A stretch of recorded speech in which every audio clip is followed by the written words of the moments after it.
everyone, I am Shivani Solanki and I welcome you all to the Judiciary by PW YouTube channel जहां पे हम deal कर रहे हैं इंडियन कॉन्ट्रैक्ट एक्ट की फ्री YouTube सीरीज। और इस फ्री YouTube सीरीज में हम इससे पहले ऑलरेडी 7 लेक्चर डील कर चुके हैं। बेसिक्स ऑफ कॉन्ट्रैक्ट चल रहा है, वॉइड कॉन्ट्रैक्ट्स डिस्कस कर चुके हैं, कंसिडरेशन, एक्सेप्टेंस, ऑफर, इंट्रोडक्शन का पार्ट हम पूरा डिस्कस कर चुके हैं, capacity of the parties discuss कर चुके हैं। और आज की क्लास में हम डिस्कस करेंगे कंटिंजेंट कॉन्ट्रैक्ट्स, सम आश्रित संविदाएं। सम आश्रित का मतलब किसी पर डिपेंडेंट है, कंटिंजेंट का मतलब कंडीशनल है, किसी के ऊपर बेस्ड है। सेशन तो शुरू करेंगे ही करेंगे, लेकिन उससे पहले कुछ बेसिक्स और कुछ सिचुएशन समझ लेंगे। एक ओवरव्यू जैसे मेरा हमेशा से सेशन स्टार्ट करने से पहले का रहता है, ताकि आपके दिमाग में क्लैरिटी रहे कि पूरे सेशन में हमें मिलने क्या वाला है। छोटा ही सेशन है, प्यारा सा सेशन है, सिर्फ 6 आपके पास सेक्शन बचेंगे, सेक्शन नंबर 31 से लेके 36। So without wasting any time let's begin with the session. But उससे पहले आपके लिए महत्वपूर्ण सूचना, और महत्वपूर्ण सूचना ये है कि all those students who are looking for Indian Contract Act की ये वाली सीरीज का पीडीएफ, नोट्स, कंटेंट तो आपको यूट्यूब पर तो डाउनलोड करने से प्रॉब्लम हो सकती है। डाउनलोड मतलब पीडीएफ यहां अपलोड नहीं होते ना बेटा, जाहिर सी बात है। सो इसके लिए आप पीडब्ल्यू ऐप पर जाएंगे। कहां जाएंगे? आप जाएंगे पीडब्ल्यू ऐप पर। पीडब्ल्यू ऐप को डाउनलोड करने पर गवर्नमेंट एग्जाम्स में आपको जुडिशरी की कैटेगरी मिलेगी और उसमें काफी सारे पेड बैचेस मिलेंगे, काफी सारे फ्री बैचेस मिलेंगे। फ्री बैचेस में से एक इसी प्रकार का यही वाला बैनर आपको वहां देखने को मिलेगा। उसको फ्री ऑफ कॉस्ट आप एनरोल करेंगे, कोई अमाउंट डिडक्ट नहीं होगा। वहां पर आपको क्लासेस भी मिलेगी, पीडीएफ भी मिलेगी, and this particular batch has a validity of 8 to 9 months I guess. तो 31 दिसंबर 2025 को इस पर्टिकुलर फ्री कोर्स की ऐप पर वैलिडिटी वाइंड अप होगी। That means after this date you can not access the PDFs over there, neither you can access the batch over there.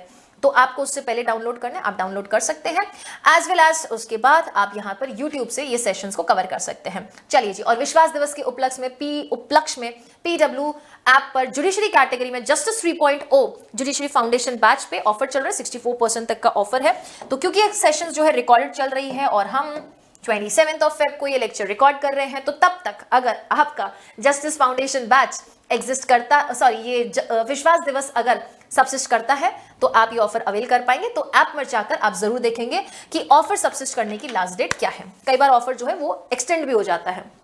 चलिए जी, contingent contract. Contingent का literal meaning एक बार समझ लेंगे। Contingent का literal meaning होता है conditional. क्या होता है? कंडीशनल। और ये जो कंडीशन लगाई जाती है, ये क्या होती है? ये कोलैटरल होती है। क्या होती है ये कंडीशन कोलैटरल होती है। यू ऑल नो, हम जब बार्टर सिस्टम बचपन में पढ़ते थे या लोन्स वगैरह की बात कर रहे हैं, आप एक कोलैटरल देते हो किसी पर्सन को। For example, if you take a loan of ₹5,000 from me on a condition कि मैम अगर वो 5,000 भगवान न करे मैं रीपे नहीं कर पाया, तो you can do one thing, you can take this phone of mine. ये सिक्योरिटी है, ये कंडीशन है, ये कोलैटरल है। एक तरीके से ये कोलैटरल है, ये सिक्योरिटी है मेरे लिए, दैट जो कंडीशन थी नॉन पेमेंट की, अगर वो नॉन पेमेंट की कंडीशन अराइज हो जाए तो ये कोलैटरल आप काम में ले लेना, ये पर्टिकुलर कोलैटरल आप यूज कर लेना। तो उस कोलैटरल को यूज करने की, उस पर्टिकुलर चीज को होने के लिए जरूरी यह है कि वो कंडीशन फेल हो। उस कोलैटरल पर हाथ डालने के लिए, उस कोलैटरल, उस फोन को यूज करने के लिए, बेचने के लिए वो कंडीशन होनी चाहिए। कौन सी condition? Non performance, failure to pay the amount. बस यहां वही है कंटिंजेंसी में। दैट मींस कंडीशन लगा रखी है। एक कॉन्ट्रैक्ट है, वो कॉन्ट्रैक्ट हम परफॉर्म करेंगे या नहीं करेंगे, वो डिपेंड करेगा एक कंडीशन के होने पर या नहीं होने पर। ऐसा नहीं है, वेजरिंग से अलग है। वेजरिंग में बोला तो विनिंग या लूज, अगर इंडिया जीती तो 500 रुपए। दैट मीन्स परफॉर्मेंस कोई और कर रहा है, चांस है वहां पर। यहां पर हम बोल रहे हैं बेटा, I will sell my notebooks to you and you will give me ₹5,000 in case ये इवेंट होगा या नहीं होगा। कंटिंजेंट कॉन्ट्रैक्ट में ऐसा नहीं है कि पार्टीज दोनों परफॉर्म नहीं कर रही है, बकायदा परफॉर्म कर रही है। बस वो कॉन्ट्रैक्ट को एग्जीक्यूट करना है कि नहीं करना है, उस कॉन्ट्रैक्ट का इन्फोर्समेंट होगा या नहीं होगा, ये कंडीशन पर डिपेंड है। दोनों पार्टीज कुछ ना कुछ करेंगी। मैं फ्री ऑफ कॉस्ट आपको कंटिंजेंसी में कुछ नहीं दे रही। मैं ये थोड़ी बोल रही हूं कि मेरे नोट्स लेकर जाओगे अगर आपने 200 मीटर्स की रेस जीत ली, तो ऐसा नहीं है। I am also getting something, you are also getting something, the contract is valid. बस उसका execution and non execution depend करता है इस कंडीशन के होने पर या नहीं होने पर। यही हमारे सेक्शन नंबर 31 में दे रखा है, चैप्टर नंबर 3 सेक्शन 31 से लेके 36। देखो क्या बोलता है, इसकी डेफिनेशन को अभी हम ब्रेक करेंगे। ये देखो डेफिनेशन या ब्रेक भी कर रखी है, पहले इस चार्ट से समझेंगे, इसको एक बारी को इग्नोर करेंगे। 31 contingent contract, contract to do, या तो उस कॉन्ट्रैक्ट में हम कुछ कर रहे हैं, या नॉट टू डू, या नहीं करने का कॉन्ट्रैक्ट कर रहे हैं, which is dependent upon some event, कि हम उस कॉन्ट्रैक्ट में कुछ करेंगे या कुछ नहीं करेंगे जब पर्टिकुलर इवेंट या तो होगा या नहीं होगा। I will sell this phone to you and you will give me rupees 10,000 in return of this phone if you clear your RJS का एग्जाम। वो इवेंट है, हो भी सकता है नहीं भी हो सकता है। अगर एग्जाम क्लियर किया तो, हैपन हुआ तो मैं आपको ये फोन दे दूंगी, आप मुझे 5,000 रुपए दे देना। यस और नो, यस और नो। ये है आपका कंटिंजेंट कॉन्ट्रैक्ट, वो भी हैपनिंग। या फिर मैं बोल दूं, अगर आरजेएस का एग्जाम क्लियर नहीं हुआ, टचवुड, अगर क्लियर नहीं हुआ, नॉन हैपनिंग हुई, तो मैं आपको अपने हैंडमेड नोट्स दे दूंगी ताकि आप पढ़ लो, और हैंडमेड नोट्स के एवज में मैं 10,000 रुपीज लूंगी। मतलब प्रॉपर वहां पे कॉन्ट्रैक्ट है, आप भी मुझे कंसिडरेशन दे रहे हो, मैं भी आपको कंसिडरेशन दे रही हूं। बस फर्क किस चीज का है कि नॉन हैपनिंग, एग्जाम क्लियर नहीं हुआ तो, एग्जाम क्लियर हो गया तो। Okay, that is section number 31। अब इसने लिटरल डिफाइन किया है कि कंटिंजेंट कॉन्ट्रैक्ट क्या होता है। 32, 33 में हैपनिंग और नॉन हैपनिंग का फर्क है। आओ जरा पढ़े कंटिंजेंट कॉन्ट्रैक्ट का मीनिंग क्या दे रखा है यहां पर। A contingent contract is a contract to do और not to do something if that particular event, ये इवेंट वो कंडीशन है, ये इवेंट कोलैटरल है, ये इवेंट कंडीशन के तौर पे लगा रखी है। कंडीशन क्या, अगर एग्जाम क्लियर हुआ तो या नहीं क्लियर हुआ तो, क्लियर होने की कंडीशन या ना क्लियर होने की कंडीशन, हैपन होने की कंडीशन या नॉन हैपन होने की condition. To such contract does or does not happen, कि हम उस कॉन्ट्रैक्ट में कुछ करेंगे या नहीं करेंगे, अगर वो इवेंट हुआ तो या नहीं हुआ तो। एक इलस्ट्रेशन देखो, अभी तक आपको लगता है ना वेजरिंग में वगैरह में क्या फर्क है, दोनों पार्टीज को कुछ ना कुछ मिल रहा है। कहता है A contracts to pay B is rupees 10,000 if B's house is burn, this is a contingent contract. A कहता है भी ये इंश्योरेंस की तरीके से है, ए मैं तुम्हें 5,000 रुपए दूंगा अगर तुम्हारा घर जल गया तो, या कहीं पर भी ये नहीं बोला है कि बी उसे रीपे नहीं करेगा। दैट मीन्स वो एक तरीके से इंश्योर कर रहा है। बी को क्या मिलने वाला है, बी को 10,000 रुपीज मिलने वाला है। ए को बी जो है क्योंकि इंश्योर कर रहा है ना, तो इंश्योरेंस में आप क्या करते हो, ईएमआई पे करते हो, तभी तो वो इंश्योर करेगा ना उसका घर। तो अगर घर जल गया, हैपनिंग हो गया, तो हम क्या करेंगे, जल भी सकता है नहीं भी जल सकता है, तो हम क्या करेंगे, यहां पर 10,000 रुपीज देंगे। तो ये 10,000 रुपीज करने वाला जो पेमेंट का जो कॉन्ट्रैक्ट है वो डिपेंड कर रहा है इस इवेंट के हैपन होने पर, आग लगने पर, पॉजिटिव होने पर। This is a contingent contract. अब सुनेंगे 32 एंड 33। 32 बोलता है कि मैम अगर कॉन्ट्रैक्ट ना हैपनिंग ऑफ इवेंट पर डिपेंड करता है, that means happening of event. Example लेते हैं कि अगर आपका 12th का पेपर क्लियर हुआ तो, मतलब पास किया तो, हैपन हो गया अगर 12th का पेपर, कोई श्योरिटी नहीं है ना, uncertainty. Please note down, future uncertain event पर बेस्ड होते हैं कंटिंजेंट कॉन्ट्रैक्ट्स, कि वो कंटिंजेंसी फ्यूचर में होनी चाहिए, और वो कंटिंजेंसी जब फ्यूचर में हो रही है ना, वो अनसर्टेन है, यू डोंट नो। सर्टेनिटी, अब बोल दे कि जब व्यक्ति की डेथ हो तो death is certain, death is certain but time of death is not certain. किस वक्त डेथ होगी वो किसी को नहीं पता, पर होगी जरूर इंसान की मृत्यु। जीवन का सबसे बड़ा सत्य है, इंसान की मृत्यु निश्चित है, और उस सत्य से हम लोग अवगत हैं। अगर वो सत्य हमेशा याद रहे तो शायद जीवन को हम हमेशा अच्छे तरीके से जीने के लिए समय निकाल लें। खैर, happening of an uncertain event, जो कि फ्यूचर अनसर्टन है। कंडीशन ये लगाई कि बेटा अगर 12th पास कर लिया तो तुमको मर्सिडीज देंगे, बड़ी गाड़ी देंगे बच्चे को। अगर 12th पास कर लिया तो मैं अपनी मर्सिडीज, है नहीं, एग्जाम्पल है ना, इमेजिनेशन, मैं अपनी मर्सिडीज आपको दूंगी, इन रिटर्न ले लेंगे 40-50 लाख रुपए आपसे। दैट मीन्स वो 12th का एग्जाम क्लियर करना जरूरी है। अगर वो इवेंट हैपन हो गया, 12th पास हो गया तो वैलिड, एनफोर्स करेंगे ना, क्योंकि मैंने हैपनिंग का आपके ऊपर कंडीशन लगाया। लेकिन भगवान ना करे अगर क्लियर नहीं हुआ, that is if the happening of event becomes impossible, ये 12th पास करना मुश्किल हो जाए, असंभव हो जाए। किस प्रकार से? हम मान लो 11th ही क्लियर नहीं हुआ, यस, या मान लो पेपर लीक हो गया, या मान लो बीमार हो गए, 12th का पेपर ही रद्द कर दिया गया, तो इम्पॉसिबल हो गया ना उस एग्जाम को देना। तो अगर उस इवेंट का हैपन होना ही इम्पॉसिबल हो गया है, हमारा कॉन्ट्रैक्ट, सॉरी ये पर्टिकुलर जो कॉन्ट्रैक्ट है वो क्या हो जाएगा? Void contract. Please note down, ये वॉइड एग्रीमेंट नहीं होगा, ये वॉइड कॉन्ट्रैक्ट होगा, क्योंकि बाद में जाके इम्पॉसिबिलिटी हो रही है जिसकी वजह से वो इवेंट फेल हो रहा है, तो ये वॉइड कॉन्ट्रैक्ट होने वाला, not void agreement. Void agreement day 1 से वॉइड ab इनिशियो होता है, जीरो होता है। ये तो बेचारा वर्ड कॉन्ट्रैक्ट यूज कर रहा है, एग्रीमेंट यूज नहीं कर रहा है। कॉन्ट्रैक्ट तो तभी होगा ना जब लीगल एनफोर्सिबिलिटी सारी चीजें कंप्लीट करके वो 12th में जा रहा है। He is not in 10th standard, he is in 12th standard, ठीक है। ये कंटिंजेंट कॉन्ट्रैक्ट से, कंटिंजेंट एग्रीमेंट नहीं बोला, इसलिए ये वॉइड कॉन्ट्रैक्ट होगा। अगर उस इवेंट का होना ही असंभव हो जाए तो अब ये वॉइड हो जाएगा। अब इसको हम एनफोर्स नहीं करेंगे क्योंकि 12th पास हुई नहीं, ओके। 33 में बोलता है non happening of an uncertain future event. अगर वो फ्यूचर अनसर्टन इवेंट नहीं हुआ तो नॉन हैपनिंग। इसकी कंडीशन में हम लिख सकते हैं एक चीज, इसकी कंडीशन में हम लिख सकते हैं कि अगर 12th पास नहीं हुई तो बेटा मैं ऑटो दिला दूंगी आपको, 50,000 रुपए ऑटो का ले लेंगे हम। कितना लेंगे? मान लो 50,000 रुपए में हम आपको ऑटो दिलवा देंगे, ऑटो दे देंगे आपको, तो 50,000 रुपए आप भी दोगे मुझे। मतलब ये एग्रीमेंट तभी एनफोर्स होगा जब इवेंट नहीं होगा तो। अब सेम जो ये यहां पे लिखा था बेटा, वही ये यहां पे लिख दिया है, ठीक है।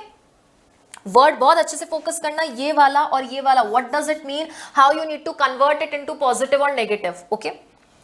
अगर 12वीं पास नहीं हुई, ना हुआ, वो इवेंट हैपन नहीं हुआ, then in that case auto मिल जाएगा।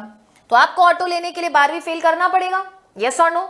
दैट मीन्स ऑटोमेटिकली आपने तो बढ़िया प्रिपरेशन की, लेकिन मान लो टचवुड भगवान न करे अगर फेल हो गए तो, इवेंट हैपन हो गया अगर, तो मतलब 12वीं पास हो गए तो मिलेगा क्या ऑटो? नहीं मिलेगा। क्यों? क्योंकि ये वॉइड कॉन्ट्रैक्ट होगा। कॉन्ट्रैक्ट, ये वर्ड वॉइड लिखा हुआ है, प्लीज नोट डाउन। क्या लिखा है? वॉइड, क्योंकि हमने कंडीशन ही नॉन हैपनिंग की लगाई। हमने बोला 12th क्लियर नहीं हुआ तो हम आपको ऑटो दिलवाएंगे। आपने तो 12th क्लियर कर ली, वो इवेंट हैपन हो गया, जबकि मैंने बोला नहीं होना चाहिए, हो गया, 12वीं पास कर ली, नहीं मिलेगा ऑटो, क्योंकि मैंने बोला नहीं करोगे पास तो ऑटो मिल जाएगा। एंड अगर उस इवेंट का हैपन होना इम्पॉसिबल हो गया, यहां तो इवेंट हो गया, यहां इवेंट हैपन होना इम्पॉसिबल हो गया, मतलब नॉन हैपनिंग हो गई, उस पेपर एग्जाम में नहीं बैठने का जो इम्पॉसिबिलिटी वो खत्म है। ऐसा हो ही नहीं सकता कि मैं एग्जाम में नहीं बैठ सकता। आप गए, उस पेपर को क्रैक करने की जो इम्पॉसिबिलिटी थी वो हो जाती है। यहां पे भी तो यही बोल रहे थे, पेपर क्रैक करना इम्पॉसिबल हो गया, यहां पर भी पेपर क्रैक करना इम्पॉसिबल हो गया, मतलब उस चीज को नहीं करना इम्पॉसिबल हो गया है, पेपर क्रैक नहीं करना इम्पॉसिबल हो गया है, यस और नो। सॉरी, पेपर क्रैक करना इम्पॉसिबल हो गया, दैट मींस नहीं हो रहा है, और नहीं हो रहा उसी की तो कंडीशन लगाई थी। तो जब इवेंट को 12वीं पास करना मुश्किल हो गया है, मतलब 12वीं को नहीं पास करना आसान हो गया है, दैट मींस 12th को पास करना जो है वो इम्पॉसिबल हो गया, मतलब 12वीं फेल होना पॉसिबल हो चुका है। जैसे ही इवेंट का हैपन होना इम्पॉसिबल हो जाता है, दैट मींस यहां पर अब हमारा एग्रीमेंट वैलिड होगा, ये वैलिड एग्रीमेंट बनेगा, और आगे जाके ऑब्वियसली बात है वैलिड कॉन्ट्रैक्ट बनेगा, क्योंकि यहां पर इवेंट, ये वाला इवेंट, दैट मींस हैपनिंग जब इम्पॉसिबल हो जाए, होना संभव हो जाए, 12वीं पास करना असंभव हो जाए, 12वीं पास करना जब असंभव हो गया है, मतलब 12वीं फेल, तो यहां पर कॉन्ट्रैक्ट वैलिड रहेगा। तो please understand how the chart has been made. अब चलेंगे सेक्शन नंबर 32 पर। पहले कहता है contingent contract depends upon the happening of an event. Happening of event मतलब पॉजिटिव कंडीशन पर डिपेंड करता है। कंटिंजेंट कॉन्ट्रैक्ट टू डू और not to do anything if an uncertain future event happens.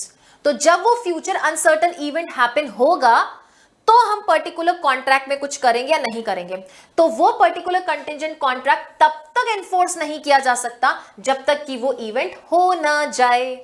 That means अगर वो event happen हो गया तो हम उस कॉन्ट्रैक्ट को एनफोर्स कर देंगे, यस और नो। अगर वो इवेंट नहीं हुआ, नॉन हैपन हो गया है, तो हम उस एग्रीमेंट को एनफोर्स नहीं करेंगे क्योंकि कंडीशन हमने हैपन की लगाई। तो वो कंटिंजेंट कॉन्ट्रैक्ट्स हम तब तक एनफोर्स नहीं करेंगे जब तक इवेंट हो ना जाए। मैंने बोला कि अगर 12th पास करोगे तो मर्सिडीज मिलेगी, 12th पास हो गया, हैपन हो गया, मर्सिडीज ले जाओ, हमको 50 लाख रुपए दे जाओ, यही कॉन्ट्रैक्ट किया था ना हमने। लेकिन अगर इवेंट इम्पॉसिबल हो गया, मतलब वो हैपनिंग इम्पॉसिबल हो गई, नॉन हैपनिंग हो रही है, 12th पास नहीं हो रही, the contract becomes void. Please note down, इन्होंने खुद वर्ड यूज किया, the contract becomes void. It is not a void agreement, it is a void contract. आ जाओ इलस्ट्रेशन डिस्कस करें। A makes a contract with B to buy, please note दोनों parties को कुछ ना कुछ मिलता है। 31 के इलस्ट्रेशन से कंफ्यूज नहीं हो जाना, 32 खुद कहता है दोनों पार्टीज। ए ने बी से वादा किया कि मैं तुम्हारा घर खरीदूंगा, खरीद रहा है, सेल हो रहा है, तो खरीदेगा तो बेटा बी को भी तो पैसे मिलेंगे ना।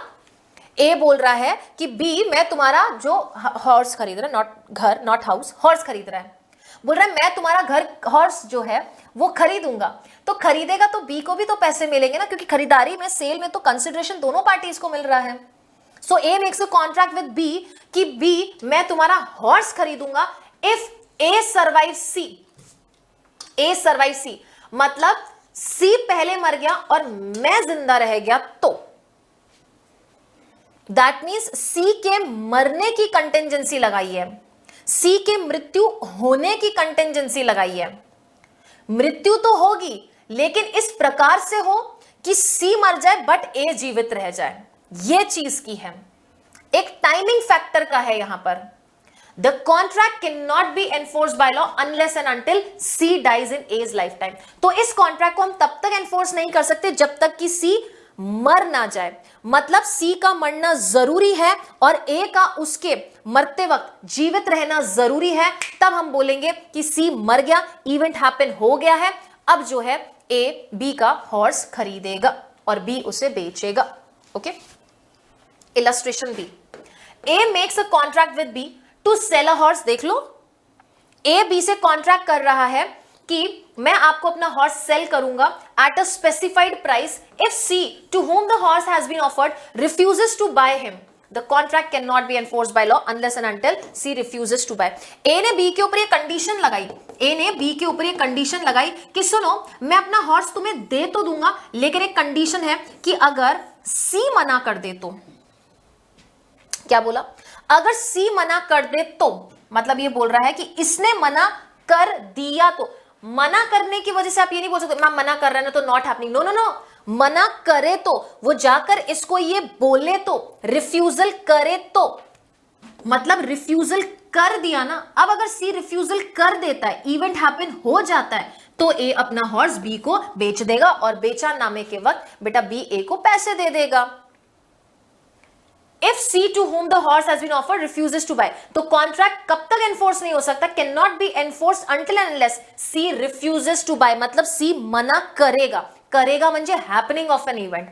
C के रिफ्यूज करते ही, मना करते ही ये हॉर्स A B को बेच देगा। ओके, चलिए आगे चलेंगे।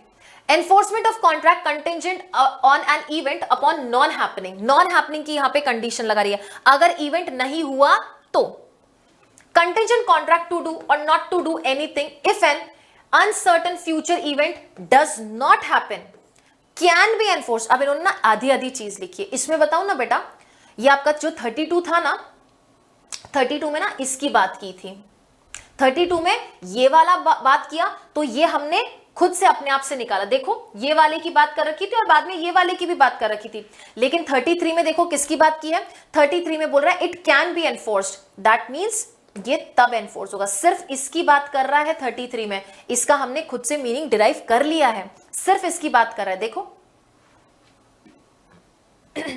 contingent contract to do or not to do anything if any uncertain future event does not happen। वो तभी एनफोर्स किया जा सकता है, can be enforce when the happening of the event becomes impossible and not before, जब वो उस event के हैपन होने की इम्पॉसिबिलिटी खत्म हो जाए, दैट इज इम्पॉसिबल हो जाए इवेंट का हैपन होना। 12वीं पास करना इम्पॉसिबल हो चुका है, मुश्किल हो चुका है, 12वीं फेल हो गए, लेके जाओ बेटा ऑटो। क्यों? क्योंकि हमने यही बोला था 12वीं अगर पास नहीं की तो ऑटो मिल जाएगा। Got it? तो ये वैलिड कॉन्ट्रैक्ट है। Illustration, A agrees to pay B a sum of money if a certain ship does not return. A B को ये कहता है कि मैं आपको कुछ अमाउंट पे करूंगा अगर वो शिप रिटर्न नहीं हुई, तो एक तरीके से इंश्योर करवा रहा है। शिप डूब गई, ship is sunk. The moment ship sinks, है ना, सिंक्स, तो जैसे ही शिप उस वक्त सिंक हुई, संक उसका दूसरा टेंस है, जैसे ही शिप डूबी, अब क्या शिप का रिटर्न पॉसिबल है? Is the return that is happening of an event possible? नहीं। जब उसका रिटर्न होना पॉसिबल नहीं है, इवेंट का हैपन होना पॉसिबल नहीं है, मतलब इम्पॉसिबिलिटी अराइज हो चुकी है, मतलब नॉन हैपनिंग के चांसेस बढ़ गए। जैसे ही नॉन हैपन हुआ, क्योंकि सिंक हो चुकी है शिप, उसका रिटर्न नहीं होना पॉसिबल हो चुका है, the contract can be enforced when the ship sinks. Got it? चलिए जी आगे चलेंगे। सेक्शन नंबर 34 थोड़ा हट के बात करता है और ये कहता है टाइम का मुद्दा है। सेक्शन नंबर 34-35 में जो मेजर डिफरेंस है, 34 में टाइम स्पेसिफाई नहीं कर रखा है, जिस समय में एक पर्टिकुलर पार्टी को रिएक्ट करना है या पर्टिकुलर पार्टी को एक्ट करना है, समय निर्धारित करके नहीं दिया हुआ है। लेकिन 35 में समय निर्धारित करके दिया हुआ है, और 35 में भी दो पैराग्राफ्स हैं। फर्स्ट पैराग्राफ कहता है कि मैम जो आपने 32 में पढ़ा ना कि इवेंट का हैपन होना जरूरी है, उसमें हैपनिंग का बोला, लेकिन 35 के फर्स्ट पैराग्राफ में टाइम भी लगा दिया कि 6 महीने के अंदर अंदर अगर 12वीं पास की तो मैं आपको मर्सिडीज दे दूंगी। एंड 35 के 2 में क्या बोला? 35 के 2 में 33 वाली ही बात करता है, जो कहता है कि नॉन हैपनिंग अगर हुई तो। 33 किसकी बात करता है? नॉन हैपनिंग हुई तो। अब 35 का 2 से अलग कैसे? 35 के 2 में ये बोल दिया कि नॉन हैपनिंग अगर एक निश्चित समय में हो गई तो, अगर आपने 6 मंथ्स के अंदर अंदर 12th पास नहीं किया तो ऑटो मिल जाएगा। यस और नो? तो इसमें टाइम फैक्टर रोल प्ले करता है। 34 में there is no time given, 35 में टाइम दे रखा है, उसमें भी 35 में आगे दो बाइफिकेशन होते हैं। 35 के 1 में हमने टाइम स्पेसिफाई कर रखा है हैपनिंग के लिए, एंड 35 के 2 में नॉन हैपनिंग के लिए हमने टाइम स्पेसिफाई कर रखा है। ठीक है, कहता है 34 एन इवेंट बिकम्स इम्पॉसिबल, एक इवेंट इम्पॉसिबल हो जाता है बिकॉज पर्सन खुद ऐसा कर देता है जो कि इवेंट को इम्पॉसिबल रेंडर कर दे, वो वॉइड कॉन्ट्रैक्ट होता है। एक टाइम डिसाइडेड नहीं था, लेकिन हमने ये बोला कि आपको कोई ऐसा कार्य करना है, आपको इस तरीके से एक्ट करना है कि वो इवेंट पॉसिबल हो, लेकिन पर्सन खुद इस तरीके से एक्ट कर दे कि इवेंट की इम्पॉसिबिलिटी कॉज कर दे, वो 34 जाता है। एक बार 34 पढ़ेंगे और उसके इलस्ट्रेशन से और अच्छे समझ आएगा, बहुत अच्छा इलस्ट्रेशन है। ठीक है, आइए जरा। व्हेन एन इवेंट, देख लो एक बार 35 का 1 हैपनिंग, ये नॉन हैपनिंग। ओके, आओ जरा 34। When an event on which the contract is contingent to be deemed impossible if it is a future conduct of a living person. फ्यूचर में लिविंग पर्सन बेटा ऐसी पंचायत कर देता है, ऐसा खुद से एक्ट कर देता है कि उस इवेंट का होना अपने आप इम्पॉसिबल हो जाता है। देखो, if the future event on which the contract is contingent, जो फ्यूचर अनसर्टन इवेंट है उसमें कंटिंजेंट कॉन्ट्रैक्ट बना रखा है आपने, कंटिंजेंट कॉन्ट्रैक्ट है, उसमें कंटिंजेंसी ऐसी है कि एक पर्सन एक पर्टिकुलर टाइम निर्धारित नहीं है, अनस्पेसिफाइड टाइम, कभी भी आप एक्ट करोगे, आप एक्ट तो करोगे, लेकिन आपने एक्ट करके अगर वो इम्पॉसिबिलिटी क्रिएट कर दी है तो वो कॉन्ट्रैक्ट वॉइड हो गया है, क्योंकि उस पर्सन ने खुद पंचायत कर दी ना। In the way in which a person will act at an unspecified time, the event shall be considered to become impossible. तो हम ये मानेंगे कि वो इवेंट impossible हो गया the moment person ऐसा कुछ भी करे जिससे कि वो इवेंट का होना असंभावित हो जाए, जिससे कि वो contingency खत्म कर दे। When such person does anything which renders it impossible that he should so act within a definite time or otherwise then under the future contingencies. इसका इलस्ट्रेशन देखो, इलस्ट्रेशन से बहुत अच्छे समझ आएगा। ए एग्री करता है बी को कि मैं तुम्हें एक सम ऑफ मनी दूंगा अगर बी तुम सी से शादी कर लो। ए एग्री करता है कि B I will pay you a sum of money. Living person, ये नहीं बोल रहा है कि पार्टी टू द कॉन्ट्रैक्ट, कहीं पर भी बोला क्या, when such person does anything, बोलो that a person will act. सुनो अच्छे से, ए बी को बोलता है that I will give you a particular sum of money अगर तुम बी से शादी कर लो तो, है ना। क्या यहाँ पे टाइम बताया, टाइम नहीं स्पेसिफाई कर, कभी भी शादी कर सकता है बी सी से, लेकिन हुआ ऐसे कि ये जो पर्सन था ना सी, इसने किसी और से शादी कर ली। The marriage of B to C must, C marriage D, C ने बेटा जाके डी से शादी कर ली। क्या ए के बी के लिए संभावित है कि वो ए से ये पैसा ले ले सी से शादी करके? नहीं, क्योंकि पहली चीज, अभी वो सी से शादी करेगा तो ये बाइगैमी हो जाएगा। बट मैम ये देखो ना इलस्ट्रेशन आगे क्या बोलता है, अभी बताते हैं। The marriage of B to C must now be considered as impossible. ये मैरिज इम्पॉसिबल हो चुकी है क्योंकि अभी अगर उसने सी से शादी कर ली बाइगैमी हो जाएगा, नॉट अलाउड। ये लॉ के अगेंस्ट है, लॉ के अगेंस्ट तो कंटिजेंट कॉन्ट्रैक्ट भी नहीं जा सकते, कंटिजेंट कॉन्ट्रैक्ट की कंडीशन नहीं जा सकती लॉ के अगेंस्ट। लेकिन पता है आगे क्या बोलता है, it says though it is possible that D may die and C may afterwards married to C, D may married to C.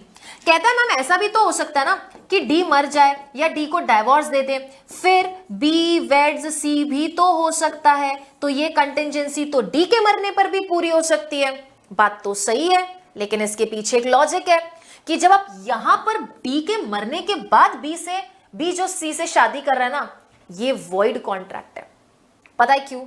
Reason being, जैसे ही सी ने डी से शादी की वो कंटिजेंसी खत्म, वो कंटिजेंसी जीरो हो गई है, इसको आप एनफोर्स नहीं कर सकता। अब बाद में बी जाके बोला तो क्या हो गया, डी मर गया, मैंने तो सी से शादी कर ली, बोलो ए को पैसा दे, नहीं देगा वो पैसा, क्योंकि द मोमेंट सी की शादी डी से हुई कंटिजेंसी खत्म, कंटिजेंसी जीरो बन गई। And once the future contingency dies, once the future contingency lapses, it finishes further, और या फिर बाद में in future you can not revive that contingency. Cases भी हैं इसके ऊपर। मैंने एक सिचुएशन बेस्ड क्वेश्चन भी ऐप में स्टूडेंट्स को फाउंडेशन बैच में दिया था। एक बार कंटिजेंसी खत्म हो गई, फ्यूचर इवेंट उस कंडीशन को, उस कंटिजेंसी को वापस रिवाइव नहीं कर सकते हैं। Understood? So this is the concept behind 34। आएंगे जरा 35 पर। यही वाला चार्ट जो है हमने यहाँ पे 35 में पढ़ा है, ठीक है, यही वाला सेम डिट्टो चार्ट है।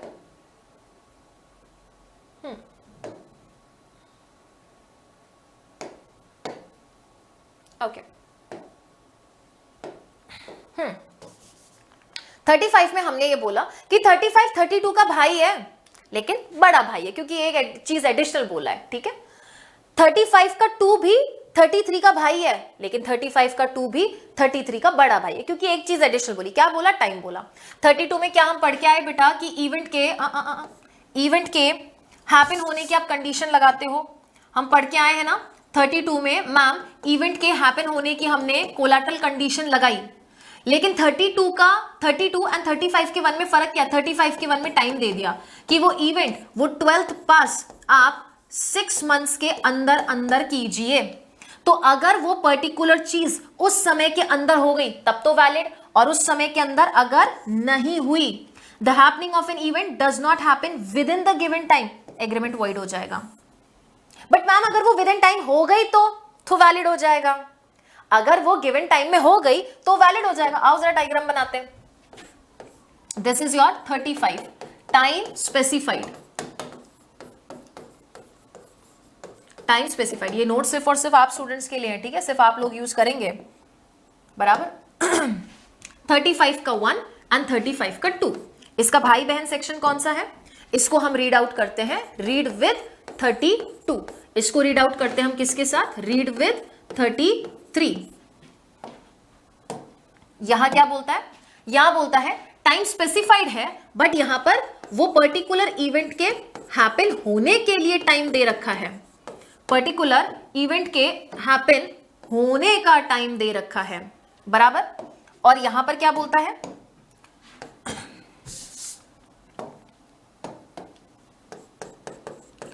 नॉन हैपनिंग के साथ टाइम मेंशन किया हुआ है। अब सुनना जरा आगे, इसमें दो चीजें बनेगी ना, उसमें चार्ट में एक ही चीज है बच्चा। देखो आगे, अगर वो चीज विद इन टाइम हो गई या नहीं हुई,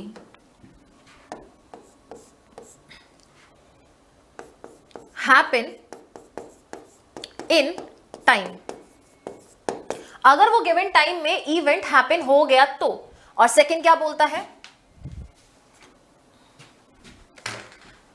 यहां बोलता है if it does not, do not happen in time. दोनों सिचुएशन, ठीक है। हमने यहां कंडीशन क्या लगाई कि 12th पास करना है 6 मंथ्स के अंदर अंदर। स्टेटस देखेंगे, यहां पे मैं सिचुएशन लगा देती हूं, यहां लिख दे 12th पास इन 6 मंथ्स, ठीक है, 12th पास, ओके। अगर 6 मंथ्स के अंदर अंदर हो गया तो वैलिड कॉन्ट्रैक्ट, बराबर। एंड अगर वो 6 मंथ्स के अंदर अंदर नहीं हुआ तो वॉइड कॉन्ट्रैक्ट, ठीक है। ये वाला पॉइंट जो था ना, this point, this point, this was not mentioned in the chart, okay. अब आओ जरा यहां पर हैपनिंग एंड नॉन हैपनिंग पर।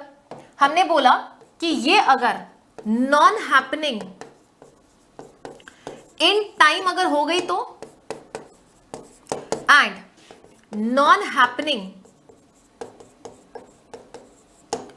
Do not take place within time which was prescribed, तो स्टेटस क्या रहेगा, आओ जरा देखें।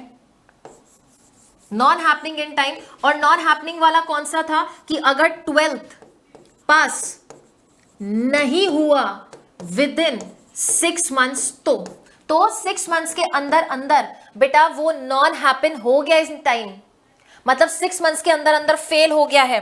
6 मंथ्स के अंदर अंदर अगर वो फेल हो गया है with in given time, non happening का इवेंट हो चुका है। देखो नॉन हैपनिंग का इवेंट अगर समय के अंदर नहीं हुआ तो वैलिड होगा।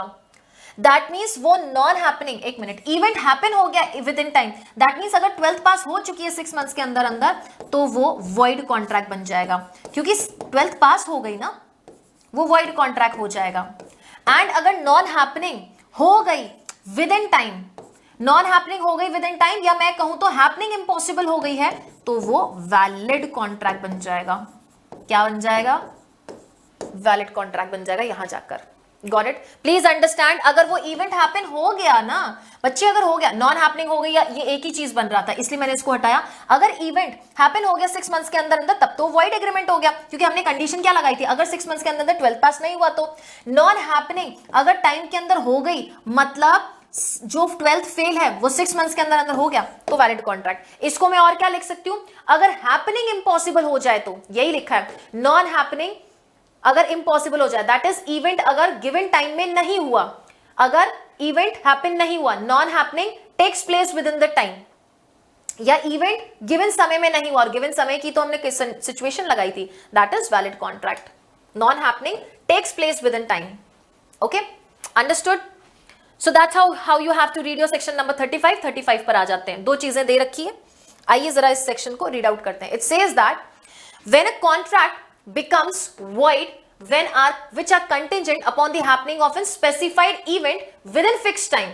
Fixed time है plus happening है.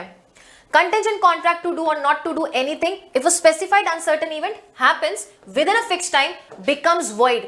वो void हो जाएगा, देखो बेटा, वो void हो जाएगा अगर वो given time में event नहीं हुआ तो। देखो लिखा है कि नहीं लिखा है, at the expiration of the time such event does not happen. वो गिवन 6 मंथ्स खत्म होने पर अगर वो इवेंट नहीं हुआ तो, या फिर वो टाइम खत्म होने से पहले उस इवेंट का होना इम्पॉसिबल हो जाए, 6 महीने से पहले 6 महीने तक या तो वो इवेंट हुआ ही नहीं, पास नहीं हुए, या फिर 6 महीने खत्म होने से पहले before that event becomes impossible.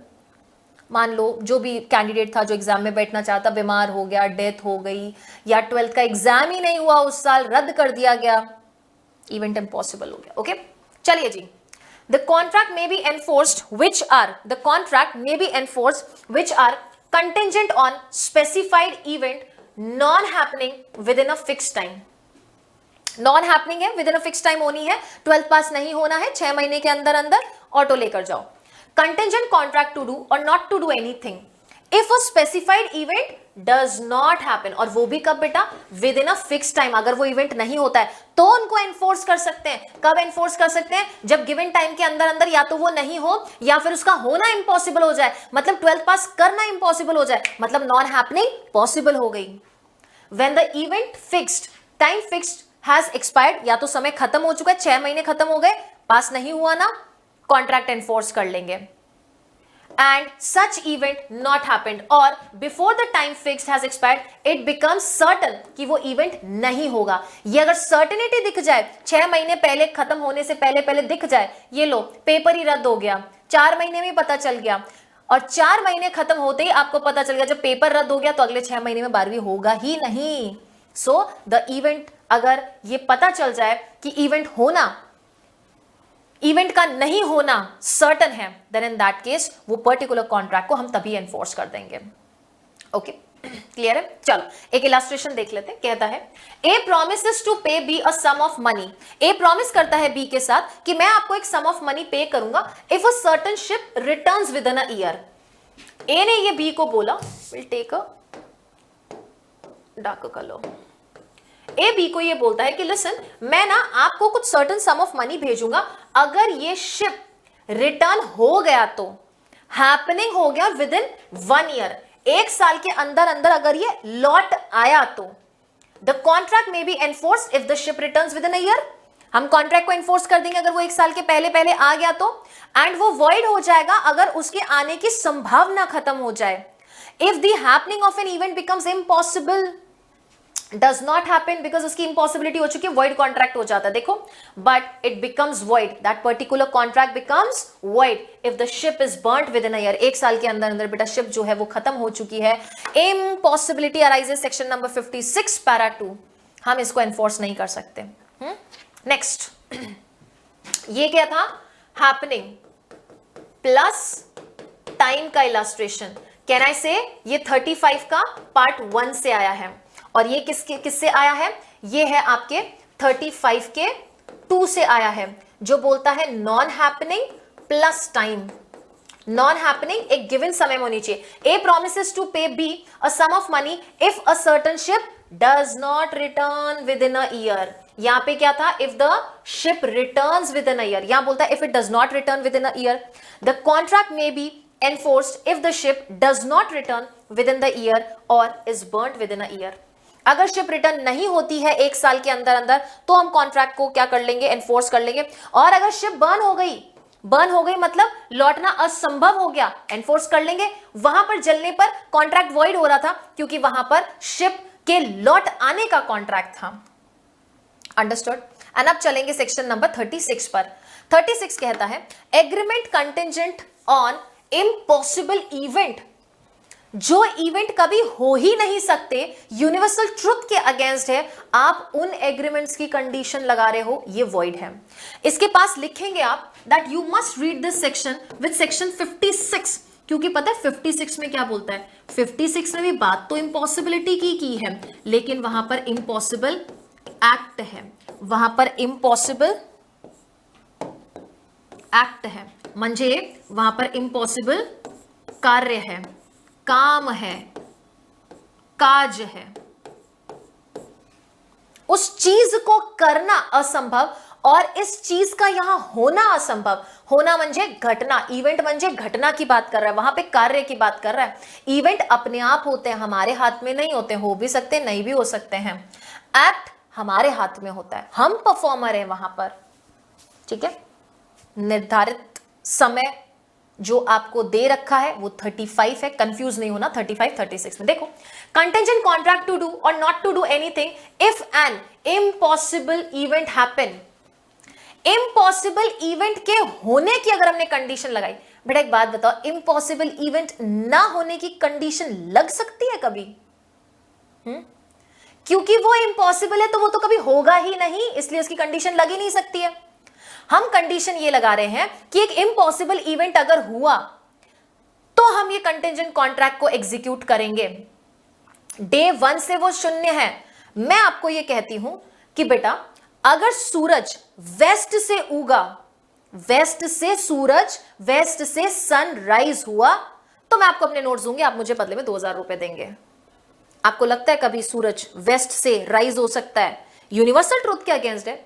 मैं कह रही हूं अगर पहाड़ उल्टे लटक गए तो, अगर आसमान धरती पर आ गया तो, अगर चांद तारे अपने आप नीचे जमीन पर आ गए तो, दिस इज इम्पॉसिबल, हो ही नहीं सकता है। अगर सूरज धरती पर किसी दिन आ गया तो हम इस कॉन्ट्रैक्ट को एग्जीक्यूट करेंगे, वो इवेंट हमारे हाथ में नहीं है। अच्छा, इसी का नॉन हैपनिंग करे तो, अगर सूरज धरती पर नहीं आया तो बेटा मैं 5,000 रुपए दूंगी। इम्पॉसिबल इवेंट तो वैसे ही नहीं होते हैं, तो वो वॉइड क्यों होंगे, वो तो वैलिड होंगे। मैं बोल रही हूं बेटा अगर सूरज ना वेस्ट से सॉरी ईस्ट से अगर नहीं उगा तो, सॉरी वेस्ट से अगर नहीं उगा तो नॉन हैपनिंग, वेस्ट से अगर नहीं उगा तो मैं आपको ये पर्टिकुलर कॉन्ट्रैक्ट परफॉर्म करके दे दूंगी, तो वो तो नॉन हैपनिंग वैसे ही नहीं होती ना। इम्पॉसिबल इवेंट का नॉन हैपनिंग तो होता ही नहीं है, वो तो वैसे कभी उगेगा ही नहीं क्योंकि वो तो रोज ईस्ट से उगता है ना। तो इम्पॉसिबल इवेंट अपने आप में ऐसे इवेंट है जो कभी हो ही नहीं सकते। उन इवेंट्स के होने का, हैपनिंग का जब आप बच्चे कंडीशन लगा रहे हो तो वो कंडीशन तो वैलिड ही नहीं है, वो तो डे 1 से 0 है। मैम ऐसी कोई बात होती है क्या कि सूरज अपने आप वेस्ट से उग जाएगा, आसमान धरती पर आ जाएगा, सूरज जो है मेरे लिए खुद सामने से चलकर आएगा मेरे, ऐसा नहीं हो सकता क्योंकि वो इम्पॉसिबल है। It can not happen at any point of time, at any given point of time this universal truth can not be denied. तो वो हमेशा एग्रीमेंट वॉइड होते हैं क्योंकि स्टार्टिंग से वो कभी परफॉर्मेबल ही नहीं है, एनफोर्स नहीं कर सकते ना पहले ना बाद में, इसलिए they are called as void agreements. जबकि याद रखना 32, 33 एंड 35 में हम या तो वैलिड एग्रीमेंट कॉन्ट्रैक्ट कर रहे थे, वैलिड कॉन्ट्रैक्ट, या वॉइड कॉन्ट्रैक्ट हो रहा था। लेकिन 36 क्या बोलता है, वॉइड एग्रीमेंट। शब्दों का खेल ध्यान रखना, okay. Are void the contingent agreement, देखो खुद बोला इन्होंने कंटिंजेंट एग्रीमेंट बोला, बाकी 31, 32, 33, 34, 35 तक वो कंटिंजेंट कॉन्ट्रैक्ट वर्ड यूज करते, वो नहीं बोल रहे थे कंटिंजेंट एग्रीमेंट्स, यहां बोल रहे कंटिंजेंट एग्रीमेंट। तो ये वॉइड होंगे whether the impossibility is of the event is known or not to the parties to the agreement at the time when it is made. हमें फर्क ही नहीं पड़ता है पार्टीज को उस इम्पॉसिबल इवेंट का पता चले या नहीं पता चले, जानकारी हो ना हो। ए की डेथ हो गई, बी बोलता है अगर ये ए अगले 20 दिन में वापस जीवित हो गया ना, मैं तुमको 20,000 रुपए दूंगा, तुम अपनी मोटरसाइकिल मुझे दे देना। मरा हुआ व्यक्ति कभी जीवित हो सकता है, impossible event, impossible, right. Okay, illustration देखो, 2 इलस्ट्रेशन दे रखे, एक यहां पर आ चुका है। A agrees to pay B 1,000 rupees if 2 straight line should enclose a space, कि 2 सीधी लाइन अगर एक स्पेस क्लोज कर दे, अगर एक स्पेस क्लोज कर देगी तो ये 2 सीधी लाइन नहीं रहेगी, और अगर वो स्पेस क्लोज नहीं करेगी तो ये तो जिंदगी में कभी मिलेगी नहीं ना। 2 स्ट्रेट लाइंस और 2 parallel lines never meet each other, कभी मिल ही नहीं सकती, और अगर मिल गई तो वो इंटरसेक्शन हो जाएगा, वो स्ट्रेट लाइन कहां रहेगी, right. The agreement is void. A agrees to pay B ₹1,000 if B will marry A's daughter C. C was dead at the time of agreement. The agreement is void also by the virtue of section number 56 and also by the virtue of 36 and 56 का para 1, because ये day 1 से unenforceable है, party dead है, इसीलिए void agreement. Yes. And this is the difference between wagering agreements and contingent contract. Wagering agreement में या तो आप जीत रहे हो या लूज कर रहे हो, कोई चीज होने पर या नहीं होने पर, वो आपके हाथ में नहीं। contingent contract में भी इवेंट तो अपने आप हो रहा है, but both the parties are getting something. Definition देखोगे ना, इंडियन कॉन्ट्रैक्ट एक्ट वेजर्स को डिफाइन करता है। एक मिनट, हाँ ये एक चीज और ध्यान रखना, वेजरिंग एग्रीमेंट्स को डिफाइन नहीं कर रखा सेक्शन 30 में, वेजरिंग एग्रीमेंट्स का इफेक्ट क्या होगा ये बता रखा है, जबकि सेक्शन नंबर 31 कंटिंजेंट कॉन्ट्रैक्ट को डिफाइन करता है, 32, 33, 34, 35, 36 कंटिंजेंट कॉन्ट्रैक्ट का इफेक्ट बताता है, तो यही बोल रखा है। Wagering agreement is void but the section number 31 defines contingent contracts. Nature क्या है, वेजरिंग एग्रीमेंट्स सिर्फ और सिर्फ एग्रीमेंट होते हैं, लेकिन कंटिंजेंट कॉन्ट्रैक्ट एक कॉन्ट्रैक्ट होता है। प्रॉमिस, वेजरिंग एग्रीमेंट में दोनों पार्टीज ये प्रॉमिस करती हैं एक दूसरे को कोई चीज पे करने का, बट कंटिंजेंट कॉन्ट्रैक्ट में प्रॉमिस सिर्फ इस चीज पे होता है, promisor only makes a promise and not the promisee. Promisee promise नहीं करता, प्रॉमिसर प्रॉमिस करता है, लेकिन वेजरिंग एग्रीमेंट में दोनों प्रॉमिस करते हैं। There is a reciprocal promise कि अगर इंडिया जीती तो मैं 500 रुपए दूंगा, और अगर इंडिया हार गई तो ये आपको 500 रुपए देगा। यस और नो, दोनों पार्टीज ने एक दूसरे को प्रॉमिस किया। कंटिंजेंट कॉन्ट्रैक्ट में ऐसा कुछ नहीं, एक पार्टी प्रॉमिस करे, हाँ मिले हुए दोनों, दैट इज कंसेंट दोनों की है, लेकिन प्रॉमिसर कौन है, परफॉर्मर कौन है, सिर्फ एक पार्टी है। Okay, result in waging agreements the loss of one is the gain of other party. लेकिन कंटिंजेंट कॉन्ट्रैक्ट में it is not necessary that one party loses and the other party should gain. Contingent contract में ऐसा नहीं है, एक party हारे loose करे ऐसा नहीं है, वेजिंग एग्रीमेंट्स में ऐसा जरूर है। एनफोर्सिबिलिटी, वेजिंग एग्रीमेंट्स हमेशा वॉइड होते हैं, they are not enforceable by law, लेकिन कंटिंजेंट कॉन्ट्रैक्ट हमेशा वैलिड होते हैं and it can be enforced. और एक चीज आप जरूर लिखेंगे इसके साथ, अगर ये डिफरेंस में लिख रहे हैं तो इसमें ये जरूर लिख सकते हैं आप कि कंटिंजेंट एग्रीमेंट्स सेक्शन नंबर 36 में वॉइड जरूर होते हैं, क्योंकि वहां पर इम्पॉसिबल एक्ट का आपने कंडीशन, इम्पॉसिबल इवेंट का आपने कंडीशन लगा दिया। ये एक्सेप्शन जरूर लिख सकते हैं, बाकी generally always and always contingent contracts are valid. wagering agreements, void agreements, contingent contracts, valid contracts, except section number 36 where the contingency is based upon the impossible event, the agreement becomes void. तो wagering agreements, void agreements, contingency based upon impossible events, void agreements. Okay? Understood? तो ये आपका major एक difference बनेगा and यहां पर हमारा session over होता है। And all those students who are looking for or want to recover the PDF of this session, या जितने भी हमने पहले सेशन लिए हैं इंडियन कॉन्ट्रैक्ट की, जितनी भी हमने क्लासेस ली है, आप जाकर पीडब्ल्यू ऐप से वो पीडीएफ डाउनलोड कर सकते हैं। यहां पर पीडब्ल्यू ऐप को आपको डाउनलोड करना पड़ेगा ना। Downloading the app you will see the judiciary category. Judiciary category में आपको ये पर्टिकुलर बैनर दिखेगा, फ्री क्लास, और ये क्लासेस ऐप पर आप कब तक एक्सेस कर सकते हैं, ऐप पर क्लासेस प्लस पीडीएफ कब तक एक्सेस कर सकते हैं, 31 दिसंबर 2025 तक आप एक्सेस कर सकते हैं। उसके बाद आपको वहां पे पीडीएफ नहीं मिलेगी, you have to make your notes from these classes itself. YouTube पे ये सेशंस एज इट इज रहने वाले हैं एंड विश्वास दिवस के उपलक्ष्य में पीडब्ल्यू के पूरे प्लेटफॉर्म पर सारे कैटेगरीज में ऑफर चल रहे हैं, जिसमें कि जुडिशरी कैटेगरी के जस्टिस 3.0 बैच पर ऑफर चल रहा है। और ये जस्टिस 3.0 बैच स्टार्ट हो चुका था 10 फेब को। 10 फेब को ये बैच स्टार्ट हो चुका था, जिसमें मैं इंडियन कॉन्ट्रैक्ट एक्ट डील कर रही हूं, भारतीय नागरिक सुरक्षा संहिता भी चल रहा है। एंड आपको अगर 3.0 बैच को एनरोल करना है तो उस पर 64% का डिस्काउंट चल रहा है विश्वास दिवस के उपलक्ष्य में। आप इस बैच को ज्वाइन कर सकते हैं। कौन कौन से स्टेट टारगेट हो रहे हैं, क्या क्या सब्जेक्ट्स है, क्या शेड्यूल रहता है, क्या डीपीपीज है, कितने क्वेश्चन है, क्या ड्यूरेशन रहने वाला है इस पर्टिकुलर बैच का, और क्या क्या फीचर्स है, ये सब कुछ जाकर आप पीडब्ल्यू एक्ट पर एक्सप्लोर कर सकते हैं।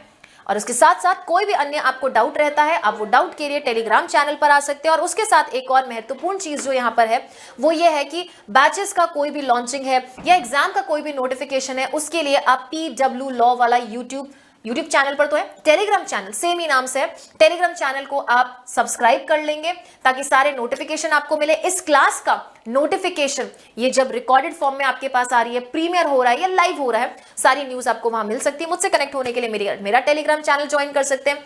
और इसी के साथ मिलेंगे अगली क्लास में, जहां पर हम परफॉर्मेंस ऑफ कॉन्ट्रैक्ट को 3 क्लासेस में वाइंड अप करेंगे कि कॉन्ट्रैक्ट परफॉर्म कौन करेगा, कब करेगा, कहां करेगा, रेसिप्रोकल प्रॉमिसेस में कैसे परफॉर्म करने, कौन से कॉन्ट्रैक्ट्स को हमें परफॉर्म करने 37 to 39, कौन से कॉन्ट्रैक्ट को हमें कभी परफॉर्म ही नहीं करना है 62 से लेके 67। तो ये सारी चीजें नेक्स्ट सेशन में डील करेंगे। So that was all from my side in today's session. I hope you all have enjoyed this session. We will meet in another new session. Till then